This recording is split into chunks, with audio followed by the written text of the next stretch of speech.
Missouri School of Journalism, welcome to Global Journalist. I'm David Reed. Our guests today use vastly different methods to fight a modern version of slavery, the global sex trade.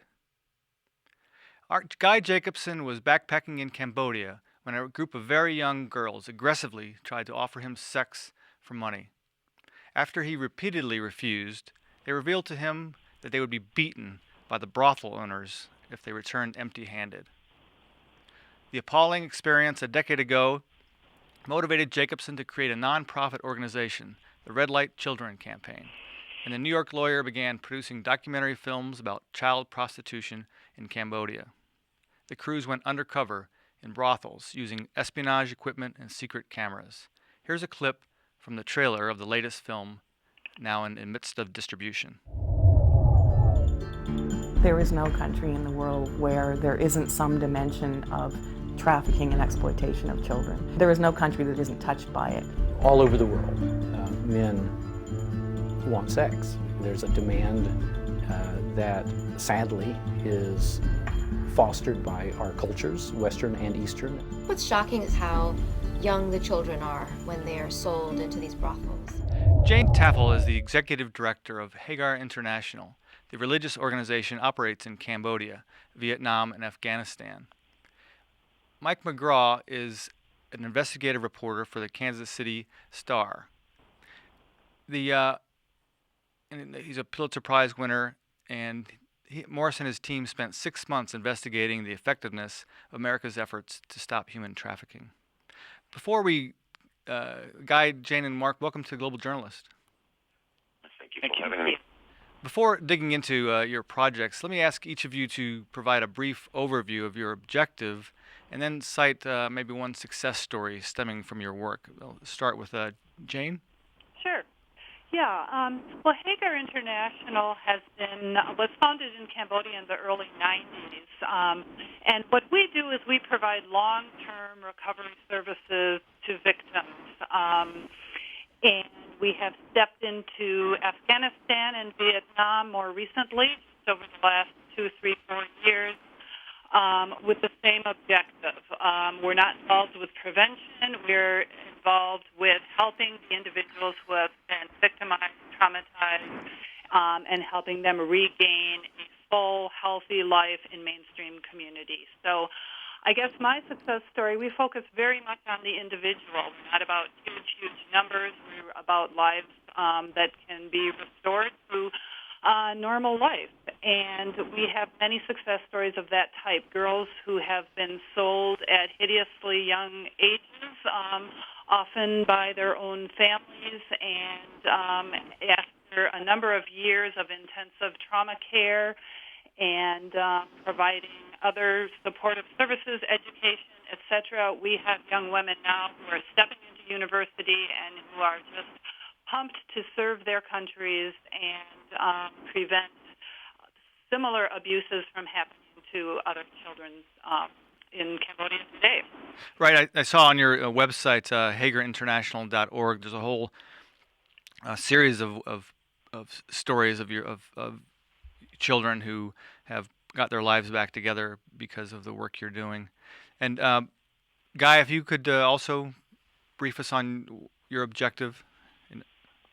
Sure. I think the Redlight Children is focusing on how, on a completely the other side, if you wish, of the Hagar work and of this issue of child sexual exploitation, and focus on the demand. How do we actually decrease the number of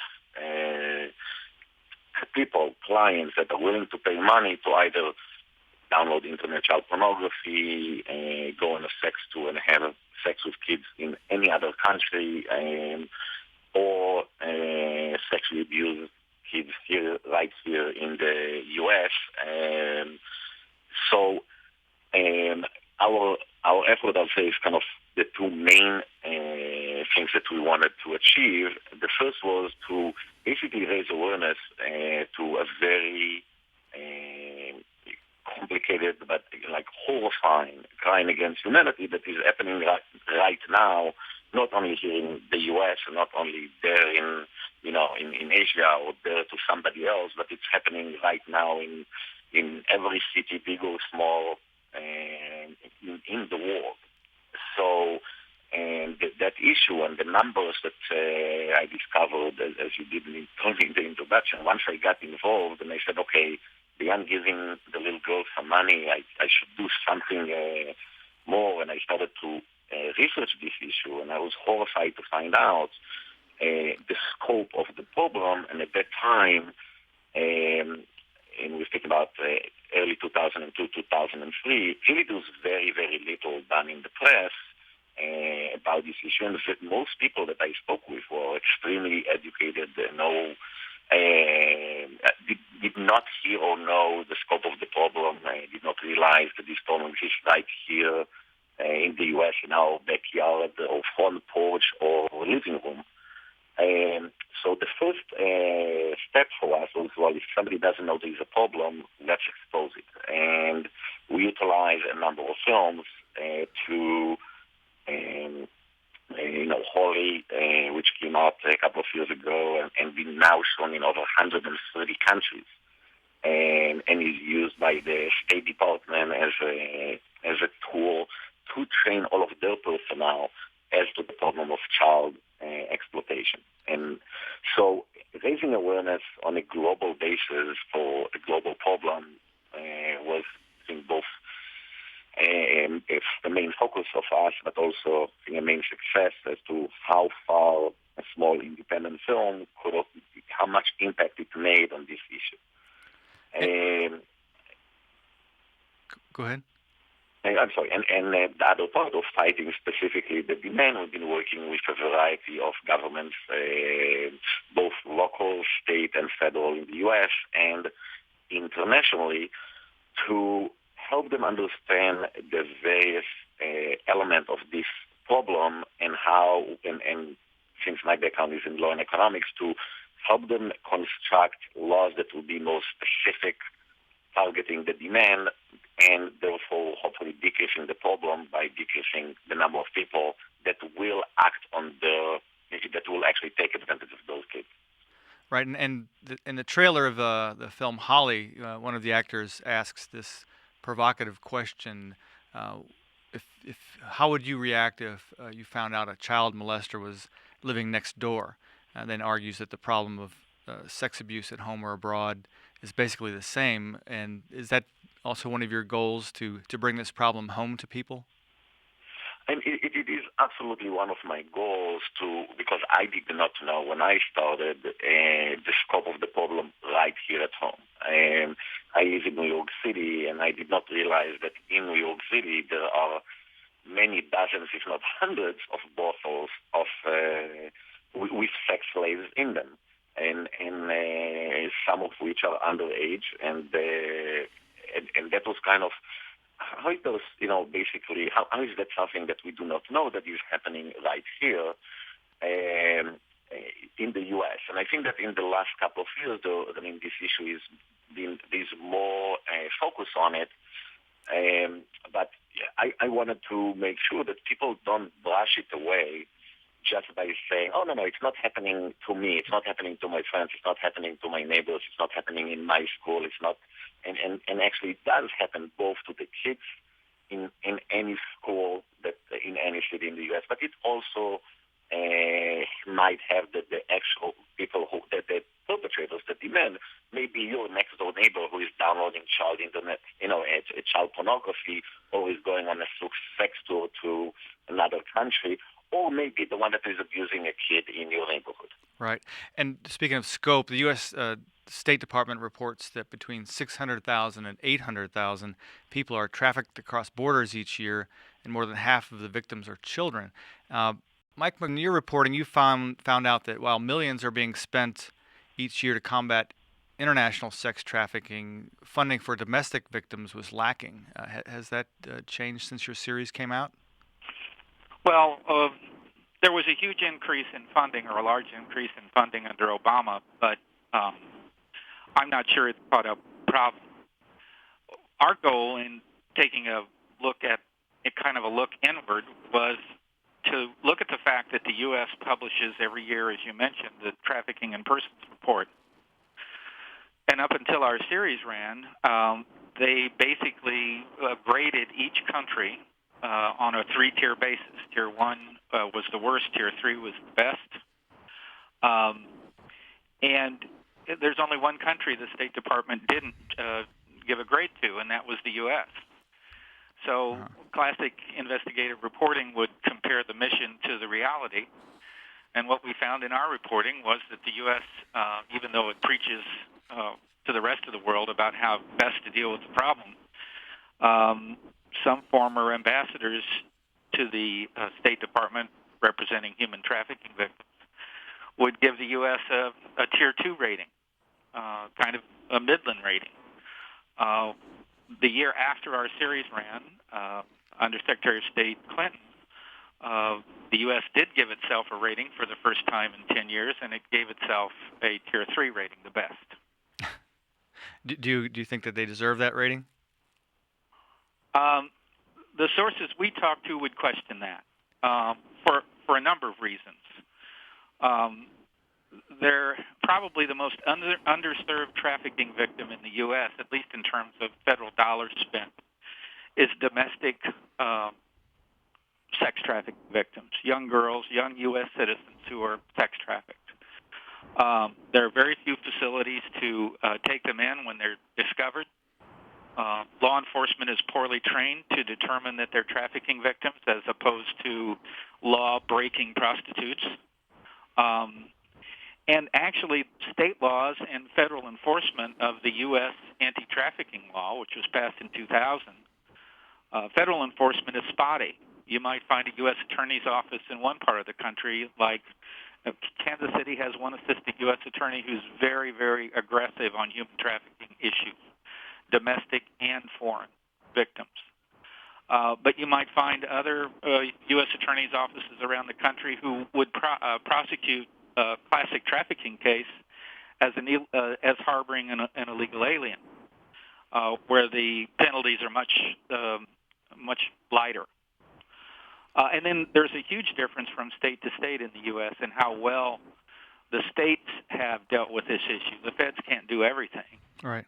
And frankly, we found several nonprofits have done state-by-state analysis, and Kansas, which is governed now by Sam Brownback, a former U.S. senator who was one of the co-sponsors of the anti-trafficking bill in 2000, Kansas does a relatively poor job of prosecuting human traffickers, despite it being the original free state, admitted to the Union on the idea that it was a free state during the Civil War. Missouri, on the other hand, which was a slave state, has gotten very good marks. So history's kind of reversed itself. Right.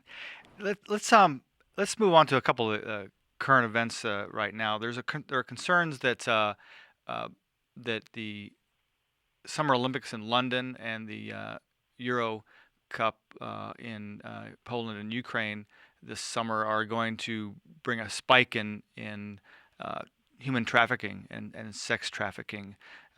And there's some efforts to counteract that. I thought one thing interesting was that there's an effort to get corporations to get on board in strengthening the focus against human trafficking and persuade companies to get involved and promote socially responsible investing.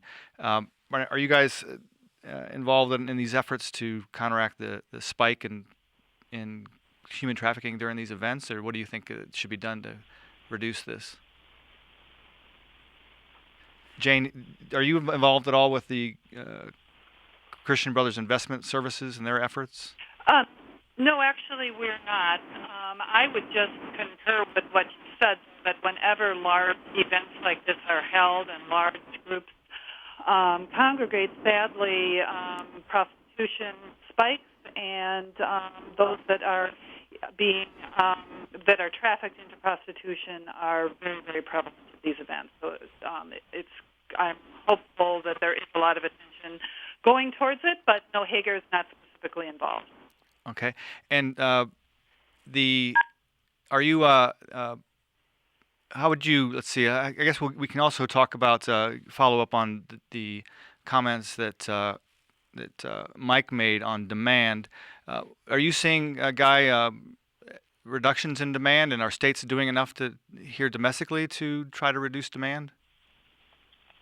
I think that we see a better understanding of some of the forces that are working behind the scene, and at least a more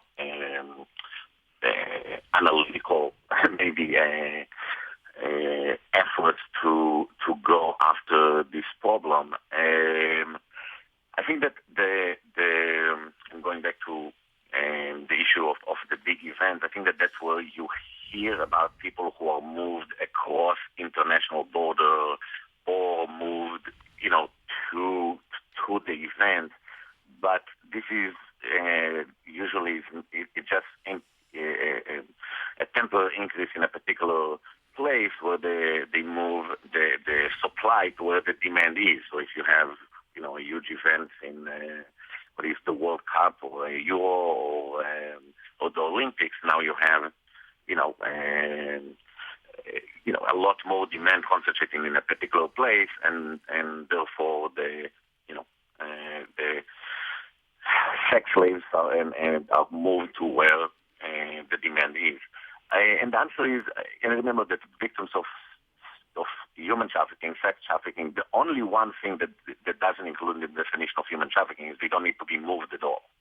So the demand, while those people at those situations move, so people hear about it, I think that a much bigger impact and issue is to identify who are the people that are willing, that pay money or not pay money, but abuse, and we spoke about specifically children, which can never be prostitutes, right? By the legal definition, they are under the age of consent. And in that respect, the crimes that those people are committing, those are major crimes against humanity. It's the torturing, raping, and since a huge number of a percentage of those kids will basically die, whether it's from AIDS or other disease or be killed. You think about, therefore, the torture, raping, and killing of kids. So if somebody is also said, I'll go to the Olympics and then let me have sex with a 12-year-old, and I'm a good person, I donated my money to the local church. No. That's not how it works. You committed a major crime against humanity. You should be treated like you committed crime against humanity. You're the worst criminal of them all, as far as I'm concerned. And that's kind of how we try to change the look of what people are doing and how people are treating that. The victims, by under no way, shape, or form, have done in that respect anything wrong, and they're being taken advantage of and being committed upon like horrifying crimes. Okay, I'd like to talk a bit about some of the victims in Cambodia and the work that you're doing there. But before we continue the discussion, I want to remind everyone that you can view or listen to this program anytime by downloading our podcasts at globaljournalist.org. You can also find interesting articles, photos, and interviews related to our program on our website. Please send us questions or comments via globaljournalist@kbia.org or our Facebook page. You could also follow us on Twitter at GJJournalist. I wanted to talk to Guy. We'll start with you about Cambodia, and you must have had a pretty difficult time shooting these films undercover. And were you ever threatened, or were your team members facing danger because of the work you've done there? Well, I'll tell you the story.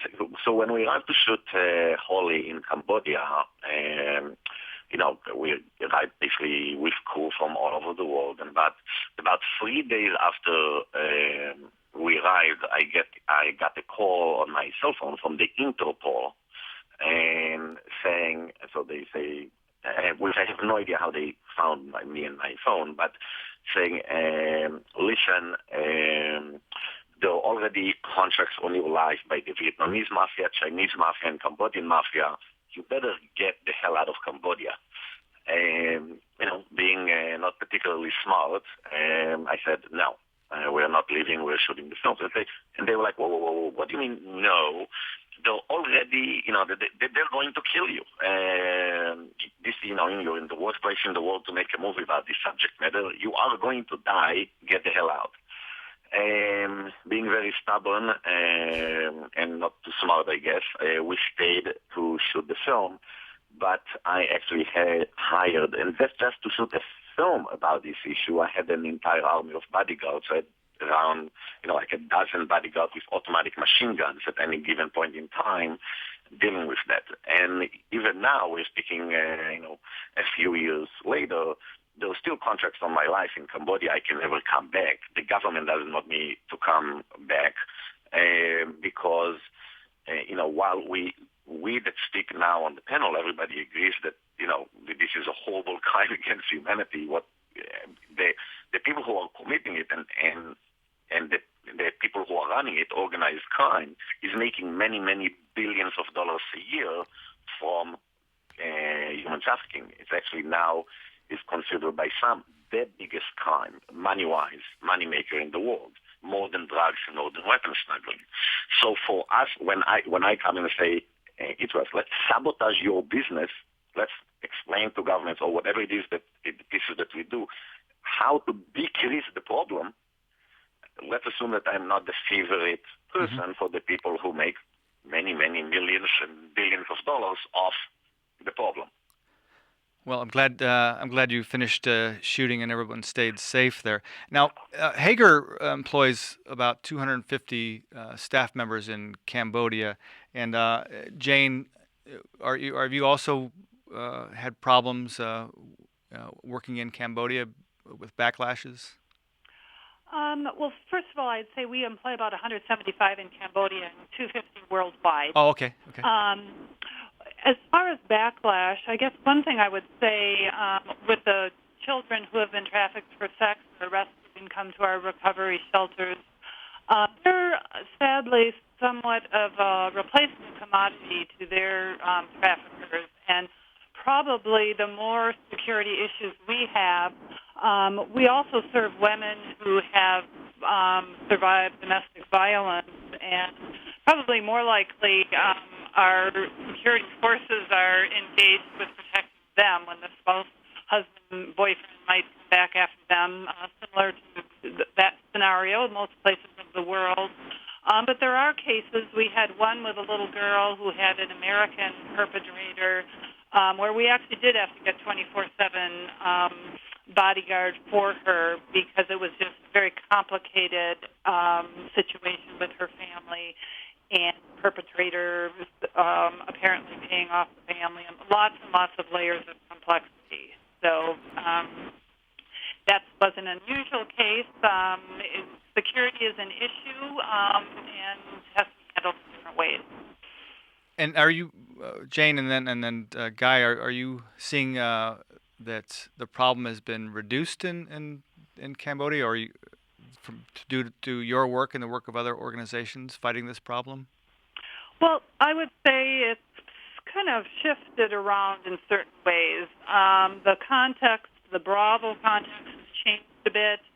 Also, it's not all sex trafficking. There are children who are enslaved as domestic servants that are taken over the border to Thailand and forced to beg.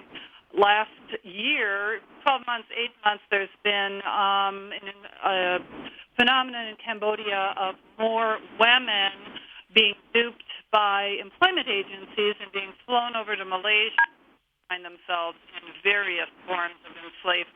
So it's hard to really have a sense of overall whether we're having an increase, decrease, or staying flat. We know there's still a whole lot of unmet need, and sometimes it's kind of tap it down in one area and top it in another. Okay. And Guy, we have about a minute and a half left, so if you can briefly answer that question. Then I also wanted you to comment on how people could get a look at your films. Well, I'll start with the poem itself. I think that it is very important to understand and very crucial that everybody who hopefully hear the show decides that at the very least they should learn a bit more about it and get involved, that we're not going to magically eradicate the problem. If there was a magic button that I knew that I can push and erase all bad things, stop all bad things, whether this one and others, I will be pressing that button and not being here. But it is the involvement of each individual that can actually help us systematically put, a dent in the problem and decrease it.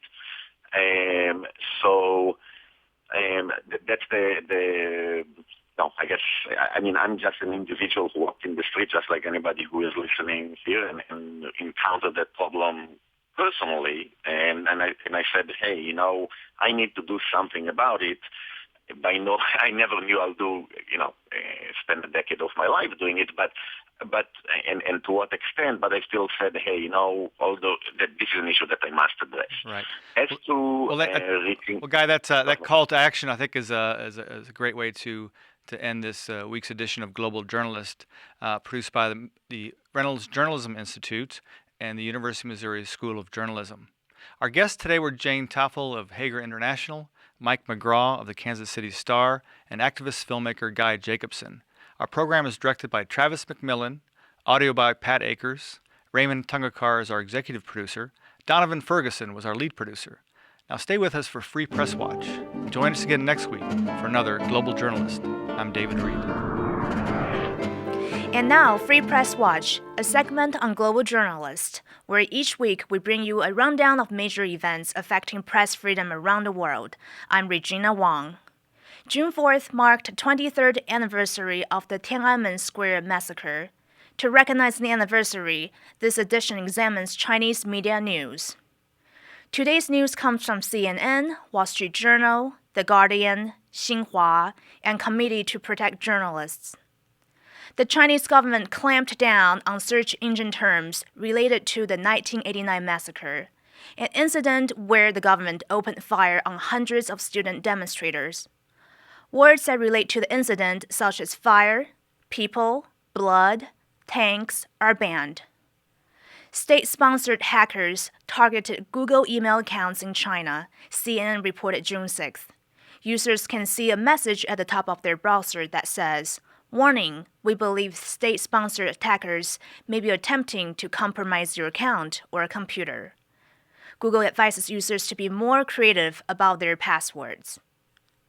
A Chinese official said it's the government's duty to publish air quality results and discouraged other embassies from reporting the data, according to the state-owned newspaper Xinhua.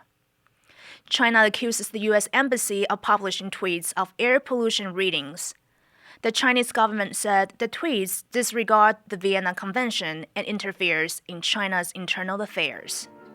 For more information on these and other events affecting press freedom around the world, please visit our website at globaljournalist.org.